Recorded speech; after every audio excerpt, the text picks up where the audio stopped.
Вземете адаптер A и щипка M.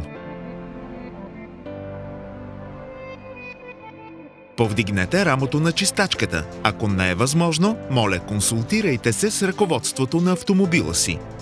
Отстранете износената чистачка. Уверете се, че предното ви стъкло е напълно чисто.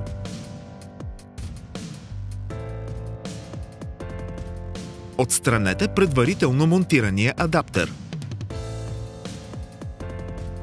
Поставете щипка M върху чистачката.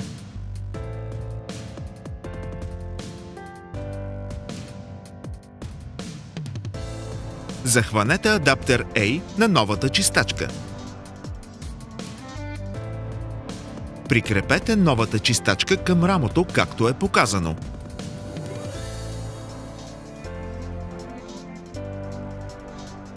Поставете чистачката върху предното стъкло.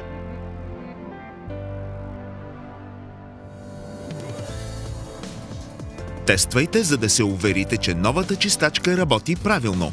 Валео препоръчва да сменяте чистачките веднъж годишно. Когато е възможно, рециклирайте, като поставите опаковката в подходящия контейнер.